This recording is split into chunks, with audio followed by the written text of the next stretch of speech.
Happy Thanksgiving and welcome to the Everybody Matters podcast. This show is an outreach of Barry-Wehmiller. Don't forget to connect with us on the web at Barry-Wehmiller.com, on Twitter at Barry-Wehmiller, on Facebook and LinkedIn, and check out our blog, trulyhumanleadership.com. I'm Brent Stewart, your host. A few weeks ago, we asked our followers on social media to send in questions for our CEO, Bob Chapman. Ask Bob anything, and they would be answered on an episode of this podcast. Well, we received quite a few questions, so many in fact, that Bob's answers will be spread throughout 2, maybe 3 episodes. So thanks very much to everyone who sent questions in, and if you don't hear yours, don't fret, we'll get to it in a future episode. So let's go ahead and start now. Mary Rudder and I asking Bob Chapman your questions. And there's actually a special cameo appearance by Matt Wyatt of the Chapman & Co. Leadership Institute. So here's Bob Chapman answering your questions. So here in the U.S., we're about to celebrate Thanksgiving. What's on your gratitude list these days? There's no question whether it's Thanksgiving, Christmas, or January 15th or July 13th. I am the incredible sense of purpose that we have been blessed with, a message that could profoundly change the world. That is an amazingly humble experience to feel that some higher power has given us the gift and the skills to deploy that gift and share that gift that could profoundly change the world. And so I feel blessed, not just on holidays. I feel blessed every day with this message of healing. Because remember, Raj wrote a book, Unconscious Capitalism, which was businesses more conscious of the impact they make on society through the products they offer and the way they treat people, which was a great, through John Mackey and Whole Foods, his co-author.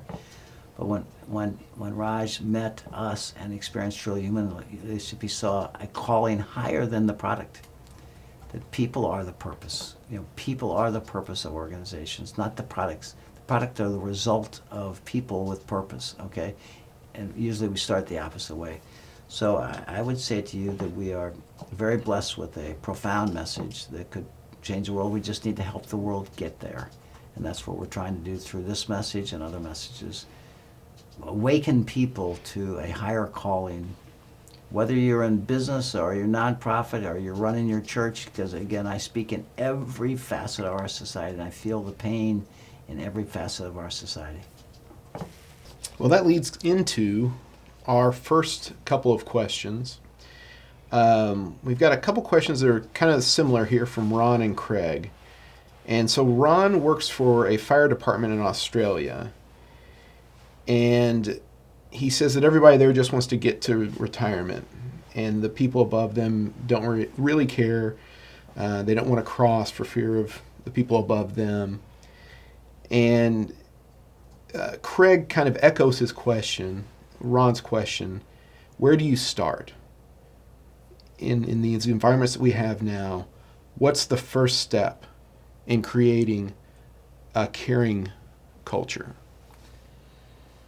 I tell organizations, in my opinion, the first step is what I would do is I'd gather a group of people together and I'd look at the animated TED Talk that is only 9-point-some minutes long and just say, how does this resonate with your sense of our organizational purpose and kind of where we are?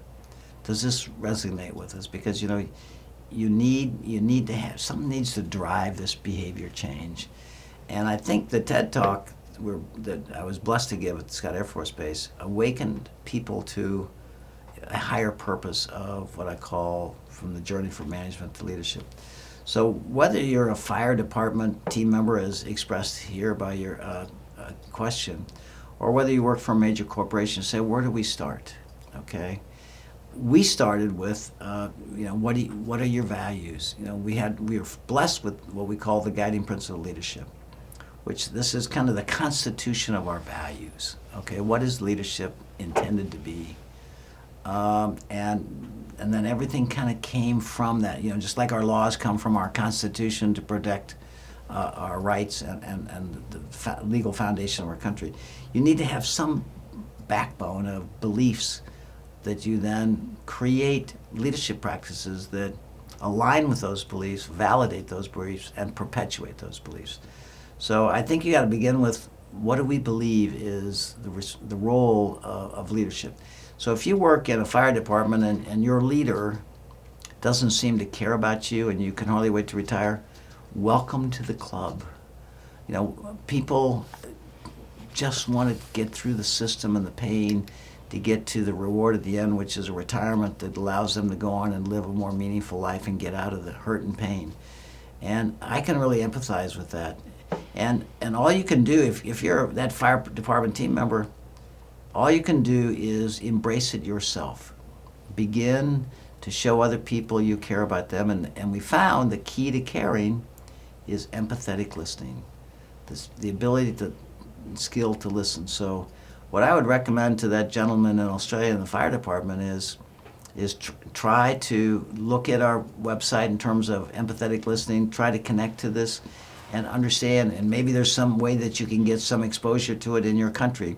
But that is the key, that is the beginning. You can never get to caring leadership without empathetic listening. That is what we've learned. Never would have occurred to me that is what we would have learned. But we've learned the key to going from feeling used to caring for others is learning empathetic listening. And if he starts with himself, he might be the spark of something greater. Exactly. It's got to begin somewhere, okay? And that's how we'll change the world. If he begins this, I'll give you an example. I spoke at a major corporation's gathering of their operational leaders from around the world, probably 50 or 60 people leading this $20 billion corporation. And at the end, so it's $20 billion product line of a much larger corporation. At the end of it, a senior executive said to me, what do we do if corporate doesn't endorse this? Kind of the same question that the gentleman in the fire department has. And I said, what do you need them to endorse? Do you need a memo that says we're going to start caring on Monday? So I would say to you that it begins with how that gentleman embraces it himself. Everything we have taught is on the internet. You can, between our material, all of our sites, the YouTube, all of our fundamentals are there. And it begins with that gentleman and any of the other people listening to this. It begins with you starting the journey to learn to care through listening. That's where it begins. And becoming a symbol of what it is like to be fully present in service of others. All right. So we've got a few questions here that are kind of for you personally.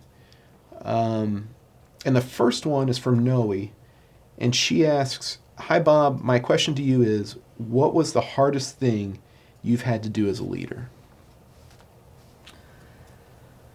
I was thinking about, we had 8 guests in from Europe last night who run a brewery, and after we talked for 5 hours about this same subject, they said, it all seems so simple. The ideas seem so simple. Not to do it, but the ideas seem so simple. And I say, you're right. I'm a fairly simple person. My ideas are not complex psychological thoughts. They're simply things that have been revealed to us along this journey. And the good news is our mind and our hearts are open to revealing a better way forward where we genuinely care for people. So I would say to you, I don't think any of this has been hard because it's been so natural. If you go through the 3 revelations I had, those weren't hard. They were just, it's not hard to care for others. It's hard to have the skills to care for others. So there's a lot of people who genuinely feel they care for others, and then we teach them some of our fundamentals, and they realize that some of the very things they thought they would do for caring, that they're actually hurting the very people they love, because empathetic listening is the key. So I would say to you, I can't think of anything that's been hard moving from using people for my success for caring for people as a measure of my success. It's natural. It's the way we're called to live and work to each other. It's moving back to what is natural instead of what is taught in terms of the manipulation of people and using of people to create economic value. If we had just created a human revolution when we created the Industrial Revolution, so human dignity was focused on as well as economic value, that the world would be dramatically different today. But so we defined success too much as money, power, and position, and not enough living truly who we're intended to be in service of other people. I would have to say to you, I would struggle to find something that's been hard. It's been amazingly easy, and teaching others has been amazingly easy too, because I think we go back to our natural instincts to care for each other. I think we're born with natural instincts to care, and we mask those in our education system because we educate from here to here instead of developing what is naturally from here to here. So even through all the hard times of the company, even through the 80s when you guys were having tough times, then there was nothing you would think of as particularly difficult for you as a leader? Or? You know, it amazes me when you think about the journey, my 50 years of journey, the years when we were in financial crisis, I mean intense financial crisis, living day to day, my family would say to you they didn't really know that was going on. And I don't remember ever intentionally hiding it from anybody because I had, let me give you an example of what might have been hard to many people.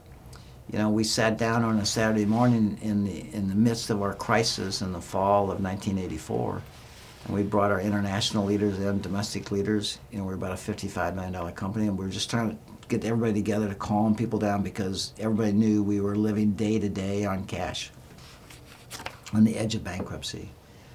And somebody said at 7 o'clock, well, why don't we all get a cup of coffee before we start? And our VP of Finance said, oh, Bob, I forgot to tell you, they repossessed our coffee makers because we hadn't paid our coffee suppliers in 9 months. And that would be pretty difficult for most people. My reaction immediately was, I never really liked that coffee. Why don't I go out and buy you all a cup of coffee? I'll be right back. And went on unfazed by it. So I just was blessed with this kind of always seeing the bright side of things.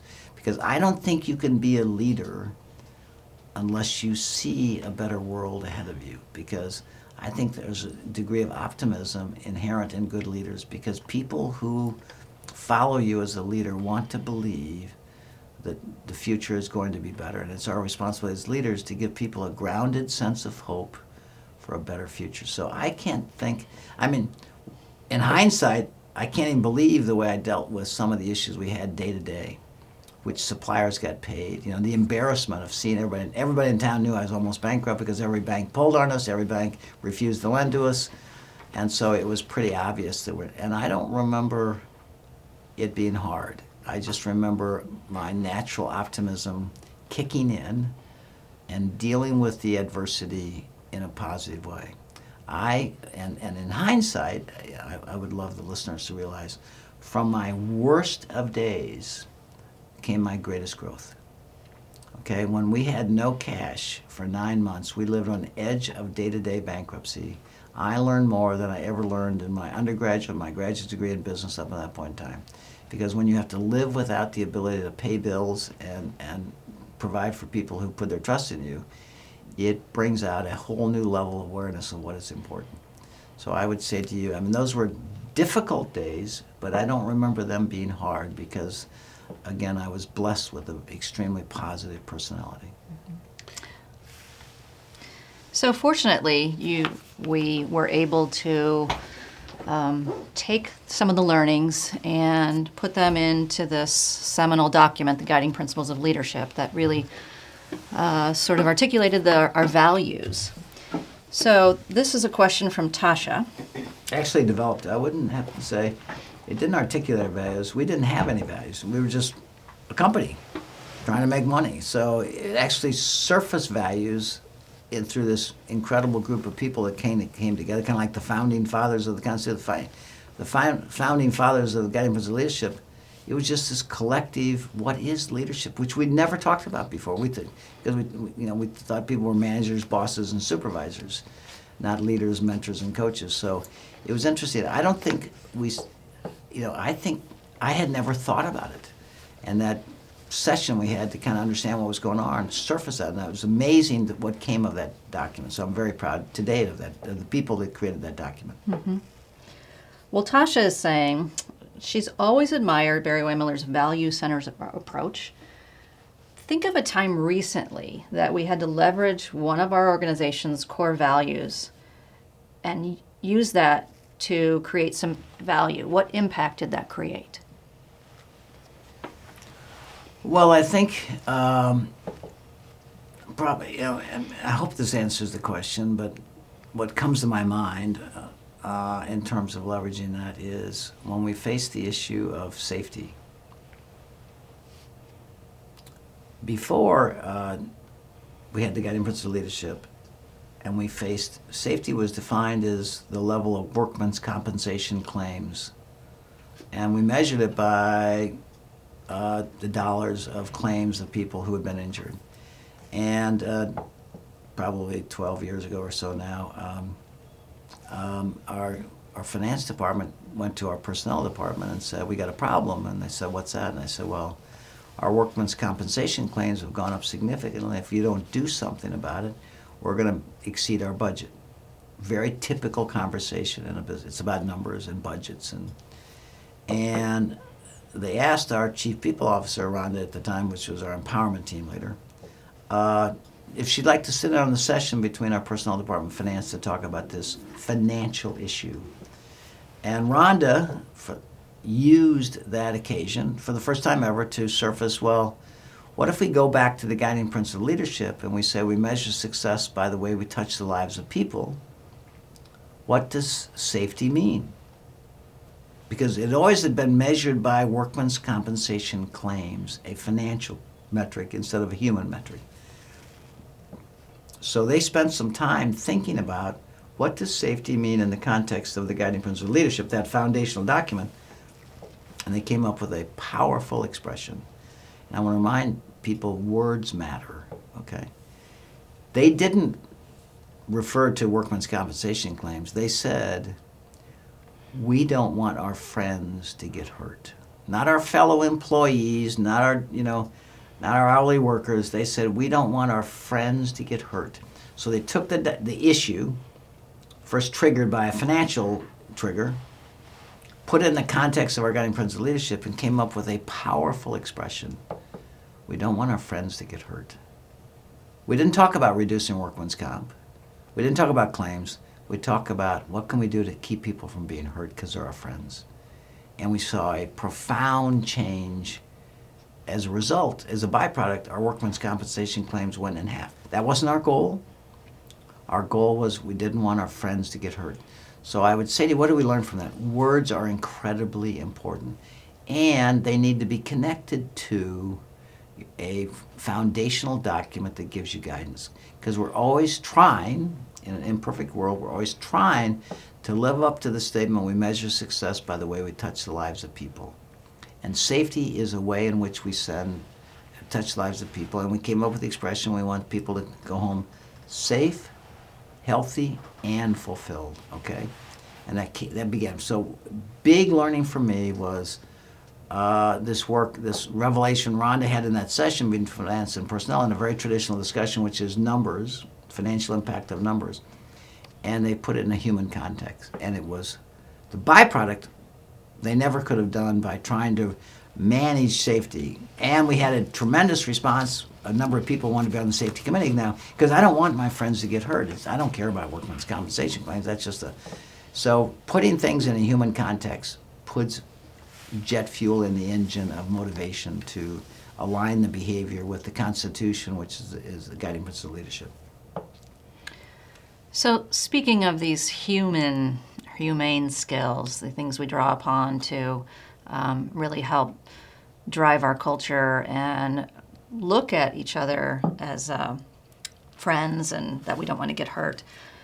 What is this is a question from Gary. What is one humanistic skill that you are stretching right now, and why? That I'm personally stretching, or that we as a company are stretching? No, let's talk about you first. You personally, what's difficult for you? Well, reminds me of when I spoke to 150 presidents of companies and about our caring culture, and they all agree, 100% of them agreed with our message. But one gentleman stood up and said, "It seems really hard to care for 12,000 people." And that led me to ask him if he was married. I don't know why I asked him, I did. And his response, which I had no idea whether he was married, is he was. And I said, and I have no idea why I then asked him, "Do you find being married easy?" To which he thought a moment, knowing he was in a crowd of 150 people he knew. And he said, "No, it's really hard to be married." And it leads me to the point, it is hard as couples to live up to the vows you made in front of friends and family, that you were going to be there for each other in good and bad times for the rest of your life. It's nice to say, it's hard to do. Because we all go through a journey of life and it doesn't look like this, it looks like this. Our bodies change, our feelings change, our life changes. And dealing with the change in a caring way, as we promised to do, is hard. It's hard to raise kids. You know, to understand that each child is uniquely different, and to give them the skills so they can leave your care and make a difference in the world and feel valued for it is hard. And finally, you know, it's hard to care for 12,000 people. It's not easy, but what's the alternative? To not care? So I don't feel I need to justify caring. I think you need to justify not caring, because that is what's going to create the kind of world that we all want our children to be a part of, that we want to be a part of. But it begins with embracing the challenge of caring for others. Because Bill Urey says it beautifully when he says, we need to move from a me-centric world to a we-centric world, where people and then Simon and I said, we imagine a society where people think of others first. Yes, that is hard, but it is the foundation upon which human relationships are built, and that we could live in peace in the world. And so it's hard because we don't teach it, we don't practice it, and when you begin this, you're not going to get a lot of reinforcement, because we live in a me-centric world, and if you're trying to be a pioneer to move to a we-centric world, it's going to feel like you're standing against a tsunami wave sometimes, that it's going to knock you over.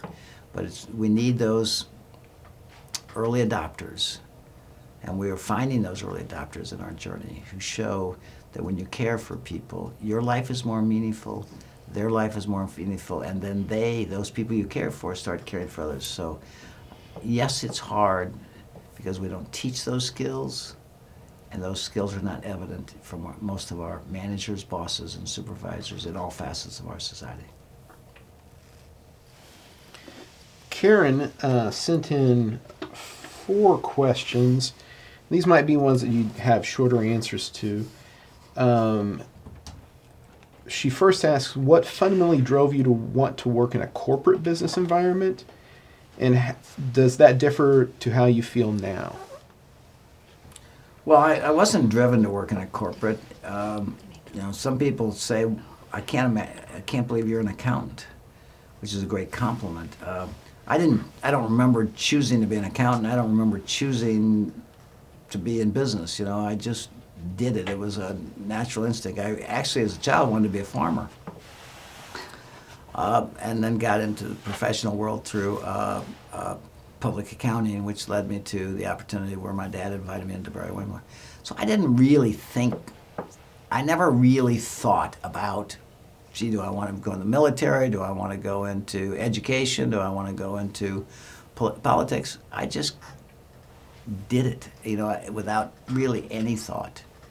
And I found business to be a game, just like any sport. I was not good at sports, but I saw how much people enjoyed the environment of sports, and I saw business as a sport. You just don't get hurt as much.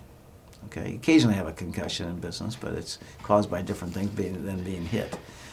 So I would say to you that I didn't really choose the corporate world. I just evolved to the corporate world, and and I enjoyed. I finally found a game I could play.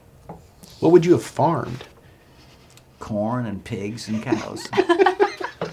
And you have a farm now, so you are a farmer. There you go. I can do both. Full circle. We know bacon doesn't grow Hey. on plants. Farm pigs. Did anybody invite Matt in here? I don't remember. That's invitation. He heard there was a party. My work is done. I thought.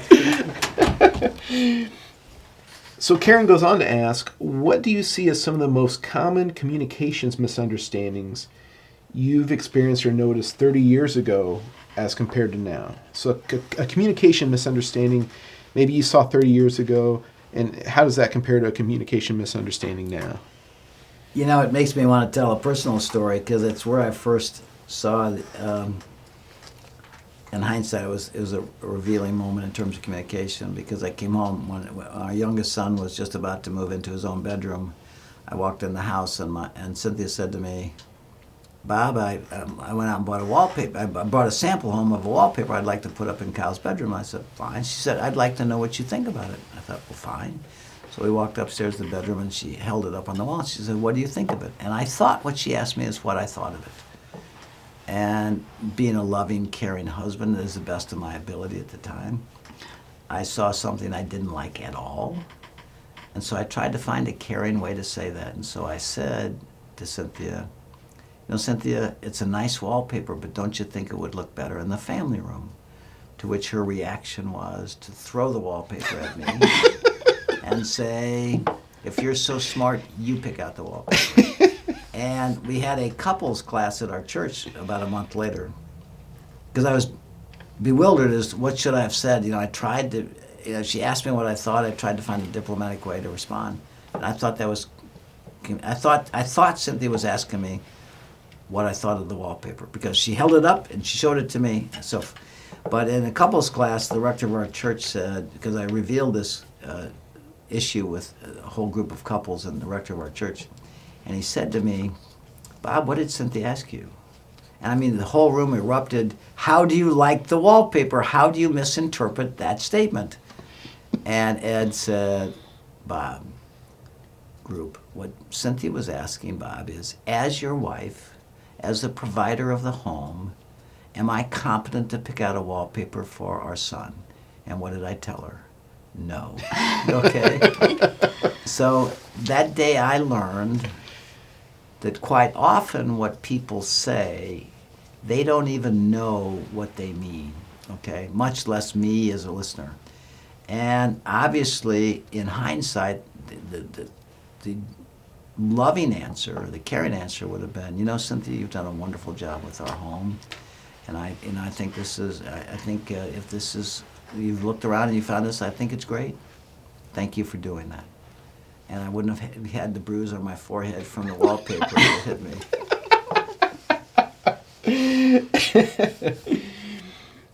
Karen goes on to ask, in the age of social media and online communications, what do you see are some of the ways we can retain professionalism in communication without being viewed as old-fashioned? You know, people like, and I think there's probably studies that show this, that people feel some of the issues we face with our kids and adults is this addiction to social media. And I've heard Simon Sinek give some compelling logic that people are looking for affirmation from their cell phone.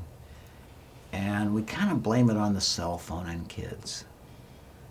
But if you think of the other side of that cell phone, the family unit, why are kids going to the phone for affirmation? Why aren't they getting it from their family? Because families don't know how to talk to each other, they don't know how to listen to each other, and they don't know the needs of their kids.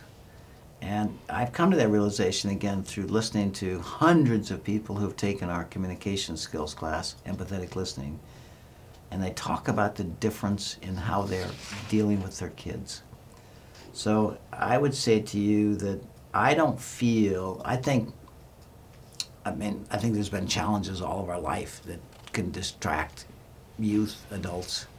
But I think the core issue is the family unit is the issue that's not the nurturing environment it needs to be. Not that we don't have intentionally well-intentioned, loving parents, but they're coming home from a job in which they've either been downsized, laid off, degraded, humiliated, and they can hardly wait to retire, okay? Or in talking to the kids coming home from school, well, how do you have a conversation with a child that shows you care, not judge, care? We don't teach people those skills, so I think we're seeing the manifestation of the family unit doesn't know how to care for each other. That doesn't mean we don't love each other, okay? But I mean the word care. Loving somebody is a natural instinct. When you've given birth, you have them in your family.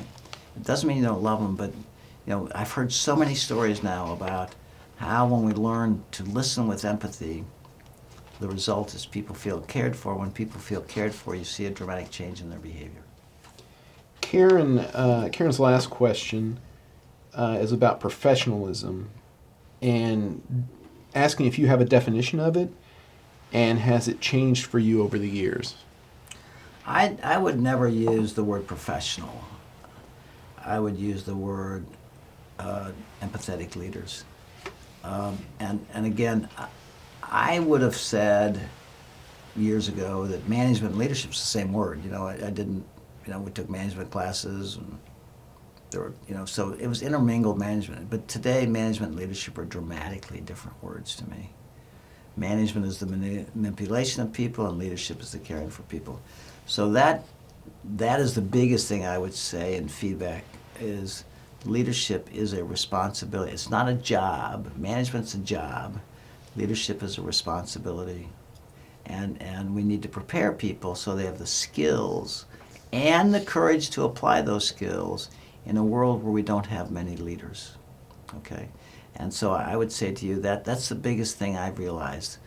Because I thought, again, when I took management classes, got a management degree, and got a job in management, I was supposed to manage people. Why would they call it management if I wasn't supposed to do what I learned? And when people came to me with a problem, so Mr. Chapman, what do we do? I would tell them what to do, and they'd say, great, go do it. And I felt really good because I thought that's what I was supposed to do. And I realized, when your kids come to you with problems, and if you solve them, you're depriving your children of them learning how to deal with their own issues. When your team members, again, our leadership model came from parenting. Cynthia and my parenting of 6 kids, and what I tried to learn to be a responsible parent of 6 kids. And what we learned is if you don't create a healthy child in the context of your home, how do they go out and deal with the world and the issues that they'll face independent of your care? So we need our kids to fail fast when they're at home and recover. So when they get out in the real world, they have the ability, because we'll all make mistakes, but we learn by our mistakes. So that's the biggest, that is the biggest change in my lifetime, is a totally different lens to look at the responsibility of having other people in your span of care. And so it almost sounds like the issue of quote unquote professionalism or being professional kind of goes away when you are an empathetic leader, when you're trying to be respectful and listen to other people and meet their needs or try to find out what their needs are. Yeah, I would say I think the word professional is misused, okay, and it has no place in my language, okay. Caring, some people talk about love, some people talk about servant leadership, all great feelings, but I've settled in on a word that I believe invites everybody into the tent. There's no barriers to get into the tent when you use the word care. And I've learned that when you look at people as somebody's precious child, that is the most impactful thing our message shares.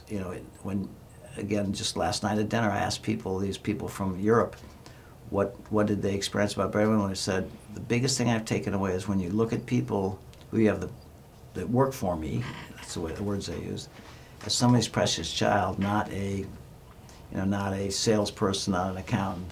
That was the biggest thing they were going to take away, because it all depends, life depends on the lens through which you see it. And our lens has been refocused on our responsibility as leaders to the people who we are entrusted with, and through our communication skills, we realize we can't treat all people the same, because we are uniquely different, born with different personality profiles, which is the DISC profile. And so we need to treat people as they need to be treated given their personality type and our own personality type. And so it's just been a huge explosion of learning for us. When you put all these pieces together and you look at the issues we face in the world, there is no question the sum total of our learnings, if embraced through our education system, and we started creating leaders who have the skill and the courage to care, and organizations who want those kind of leaders, we could profoundly change the world as we know it. Well, some of our followers had questions about leadership specifically and leading the team. So Lino asks, what are, in your view, the four most essential abilities or competencies to cultivate for a CEO to be successful? Well, whether it's a CEO or department leader, I always say that people who have the privilege of leading have got to have a grounded sense of hope for a better future. They got to be able to say to the team, here's where we're going, here's why we're going there, and here's why when we get there, we have taken each other to a better place. Vision is an incredibly important skill, and seeing that future is incredibly valuable to your team members so that they feel part of something bigger than themselves. People, purpose, and performance. It starts with fundamental responsibility of the people we have the privilege of leading. We're on a purpose that inspires them to share their gifts fully, and then we have to create value for all stakeholders. We can't create good organizations unless we're creating value. You can't be good to your family unless you earn a decent income to provide for home, shelter, food, education. We can't be a good organization unless we're creating value proportionate to the opportunity we have here. So I would say to you that people, purpose, and performance defines a lot of the things we're trying to do. And it's not 2 out of 3, it's not 1 out of 3, it's all 3.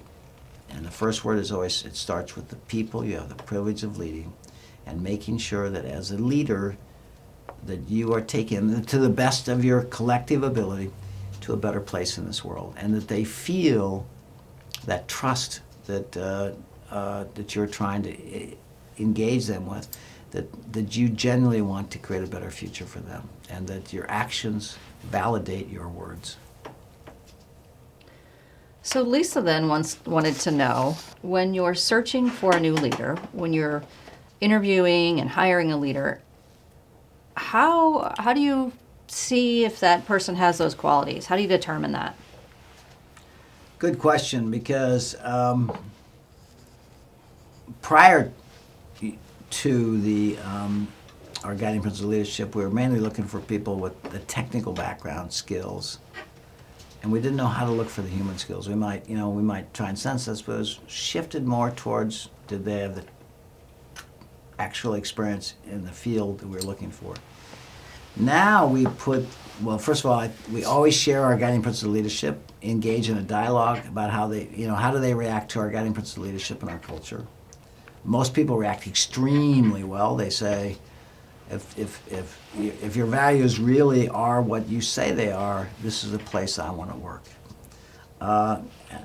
And we've now created a kind of a case study method of giving the final applicants a chance to tell us, given the particular case, the challenge is part of our company, it's something we know we've done, and we take it and present it as a case and say, okay, tell me how you'd handle this.